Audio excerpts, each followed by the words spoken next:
In the Bible, there are rituals and traditions rich in sacred significance, yet few know that the story of Corpus Christi holds a profound meaning and a deeply emotional journey. Have you ever wondered where the origins of the Corpus Christi festival began, and why it has such a profound impact on the spiritual lives of millions of believers around the world? Let's explore this mysterious and enigmatic story together as we delve into the formation, meaning, and significance of Corpus Christi in the Bible. The story is not just a part of religious history, but also a profound lesson on faith, sacrifice, and loyalty to one's beliefs. Before we begin, don't forget to subscribe and hit the notification bell so you never miss a video from our channel, where we bring inspiring and profound insights into the Bible and faith. The story takes place in 1263, when Europe was divided between strong beliefs and harsh religious practices. In a northern city of Italy, there was a priest named Peter, who was going through a deep crisis of faith. He began to doubt the true presence of Jesus Christ in the Eucharist, a fundamental belief in Christianity, which caused his heart to ache. Determined to find answers and restore his faith, he decided to embark on a pilgrimage to Rome, the eternal city, where holiness and reverence could provide answers to his inner turmoil. During that time, many religious followers made pilgrimages to the tombs of the apostles St. Peter and St. Paul in Rome, hoping to find an increase in faith and noble grace. Thus, Father Peter from Prague began his long journey across many lands, seeking clarity in his faith. During his journey, he decided to stop in the town of Bolsena, famous for its veneration of Saint Christina, a virgin and martyr from the 3rd or 4th century. This town, with its vast and beautiful lake, had witnessed many religious events, creating a sacred atmosphere. Saint Christina, known as the Saint of Misfortune, endured numerous brutal tortures for her faith. Born into a pagan family, she chose Christianity at a young age, despite her parents' strong opposition, particularly her father, who held great power in the town. Unable to make her renounce her faith, Christina's father tortured her in every way possible and attempted to kill her. However, all his attempts to kill her failed, thanks to miraculous events. Eventually, he decided to tie a heavy stone to Christina and throw her into the Bolsena lake, hoping to end her life. But a miraculous event occurred. Instead of sinking, the stone Christina was bound with floated on the water's surface, preventing her from drowning. If you're curious to find out what happens next, hit the like button, subscribe to the channel, and keep watching the video. As the stone rose, St. Christina remained atop it, completely protected by divine intervention. This became a clear sign of God's protection over her in her moment of despair. Moreover, the footprints of St. Christina were deeply imprinted on the stone and remain to this day, becoming a sacred relic venerated by the faithful. These footprints are considered a miracle, a living testament to divine protection, and have become a sacred relic preserved through the centuries. Christian pilgrims from far and wide journeyed to Bolsena, seeking healing, protection, and spiritual guidance. This miraculous event caused Christina's father to fall and pass away, while Christina, though surviving, continued to face challenges, always saved by divine interventions until her death. Her tomb is located at the Church of St. Christina in Bolzano. She is believed to have been martyred around the 3rd century, and her relics remain a spiritual center that attracts many devotees and tourists, especially during the festivals honoring her. In this atmosphere filled with faith and religious devotion, Father Peter decided to hold a Mass to ask for St. Christina's intercession, hoping that this event would strengthen his belief in the true presence of Christ in the Eucharist. Held in the town of Bolsena, the Mass led by Father Peter witnessed an inexplicable miraculous event. As Father Peter, still struggling with a crisis of faith regarding the Eucharist, lifted the consecrated host, a miracle occurred. The host began to bleed, the blood from the bread staining his hands and the cloth on the altar. This extraordinary event left not only Father Peter but also the attending believers astounded, witnessing the miracle with awe and reverence. Father Peter, overwhelmed by a mix of intense emotions, awe, and spiritual relief, was unable to continue the Mass. He carefully placed the bleeding host on the cloth, tears of joy and devotion rolling down his face, before continuing with the service. As he moved, drops of blood fell to the floor and the steps of the altar, leaving indelible marks. These traces would be preserved as sacred relics, a testimony to the miracle they had witnessed. News of this miracle quickly spread throughout the church, prompting other priests to come and verify the miraculous event. Everyone was deeply moved by the clear evidence of the miracle, the blood-stained cloth and the bleeding host. With a heart full of gratitude and still in a state of shock, Peter decided to take the blood-stained cloth and report the miracle directly to Pope Urban IV, who was near the town of Orvieto. Upon arriving, Peter recounted the details of the miraculous event to Pope Urban IV. Deeply moved by the story, the Pope recognized this miracle as a divine sign proving the true presence of God in the Eucharist. While listening, the Pope recalled the vision of Saint Juliana of Liège, who had a clear understanding of the need for a special feast to celebrate the Eucharist. Saint Juliana's story, full of symbolism and emotion, played a crucial role in the establishment of the Corpus Christi feast as we know it today.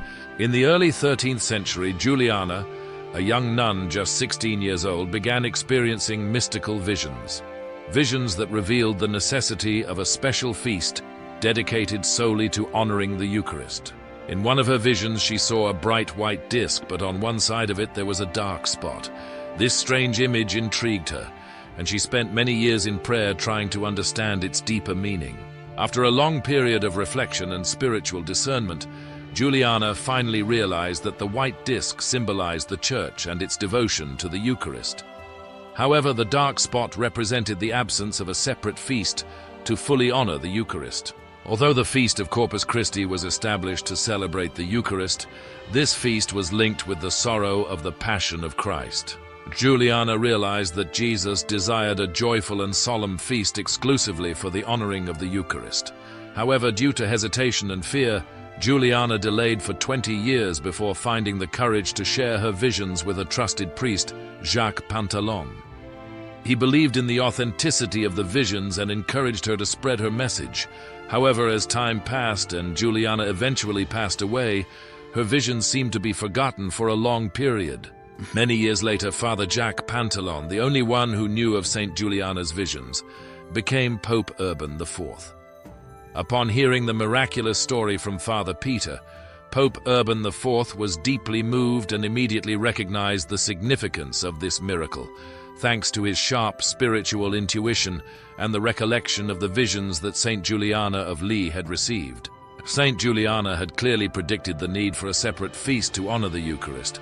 The Pope saw that this miracle was not only a divine sign, but also a symbol of God's presence in the Eucharist, and he decided to act immediately. To verify the authenticity of the miracle, Pope Urban IV convened a group of trusted theologians and experts, including Saint Thomas Aquinas and Saint Bonaventure. These men, renowned for their superior intellect and holiness, were sent to Bolsena to investigate the event and examine the relics. Saint Thomas Aquinas, Saint Bonaventure, and other theologians conducted a meticulous study of the evidence, analyzing the blood-stained cloth, the bleeding stone, and gathering testimony from the faithful who had witnessed the miracle. Once the authenticity of the miracle was confirmed, the committee of theologians began preparing to return to Orvieto, carrying the precious relics, including the blood-stained cloth. News of the miracle quickly spread, and as the committee left Bolsena, many faithful, moved with emotion and reverence, followed them. The crowd continued to grow as they made their way toward Orvieto, with people from neighboring villages and towns joining the procession. As the procession neared Orvieto, Pope Urban IV was informed of the success in verifying the miracle and the presence of the miraculous relics. He decided to go out and meet the procession.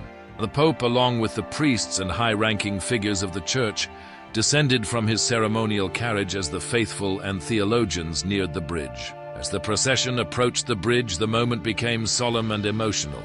Pope Urban IV, dressed in papal robes, knelt in reverence before the Eucharist, manifested through the sacred relics. He received the blood-stained cloth and the consecrated host with reverence, then, accompanied by the procession, walked toward the city of Orvieto. This event marked a significant turning point as the first Eucharistic procession was held, eventually becoming a central part of the annual Corpus Christi feast.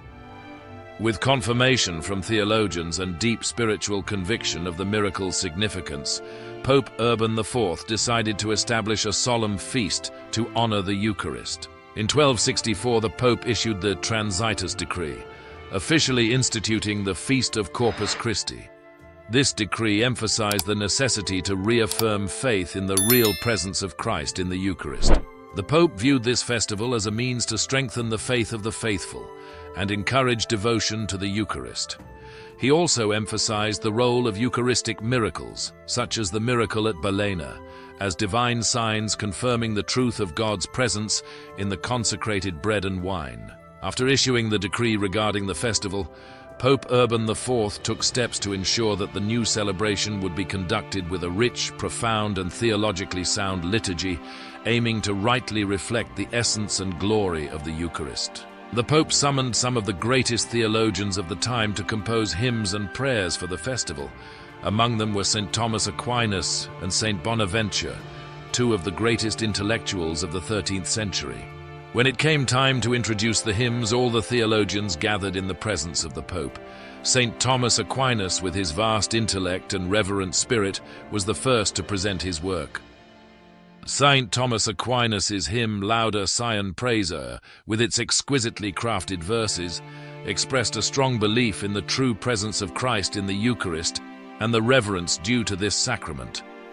The performance of Saint Thomas was magnificent and inspiring, causing all the theologians present to fall silent, deeply moved by the perfection and spirituality in his words. With humility and recognition of the brilliance of the work, each theologian tore up their own manuscripts, acknowledging that St. Thomas's hymn perfectly captured the spirit and purpose of the new feast. Thus, Lauda Sion became the official hymn of the Feast of Corpus Christi. This event not only highlighted the extraordinary theological and poetic talent of St. Thomas Aquinas, but also reflected the unity and humility of great theologians as they recognized the work that best honored the Eucharist. The first celebration of Corpus Christi, organized by Pope Urban IV, marked a profound moment of devotion and joy within the Christian community. This feast was not only an event to honor the Eucharist, but also an opportunity to strengthen faith in the real presence of Christ in the Eucharist. The first Corpus Christi event included a solemn Eucharistic procession, becoming the central tradition of the feast. In the procession, the Eucharist was carried through the streets in a sacred vessel, allowing the faithful to worship and honor the presence of the Lord. The city of Orvieto, where Pope Urban IV was residing, became the focal point of this celebration. The significance of Orvieto was further reinforced when the Grand Cathedral of Duomo di Orvieto was built to protect and preserve the blood-stained cloth, a sacred relic from the Bolsena miracle. This cathedral, a masterpiece of Italian Gothic architecture, began construction in 1290, a few years after the establishment of the Corpus Christi feast. With its intricately decorated facade and impressive interior, Duomo di Orvieto became a symbol of devotion to the Eucharist. The first celebration of Corpus Christi and the construction of the Orvieto Cathedral simultaneously created a lasting legacy, marking the beginning of a sacred tradition that commemorated the Bolsena miracle and the vision of Saint Juliana of Liège. These events continue to inspire and strengthen the faith of millions of believers, affirming the central role of the Eucharist in religious life. While Corpus Christi is an important event for many Christian believers, not all religions participate in this celebration. Some groups have different views on the Eucharist, rejecting the veneration of bread and wine as the body and blood of Christ, and there are differences in how this sacrament is understood and interpreted. Nonetheless, what matters most is respecting faith in God and encouraging the practice of love, compassion, and mutual respect among believers. Honoring religious diversity and striving for peace between differing beliefs are key values that contribute to creating a more tolerant world. Thank you for watching this video.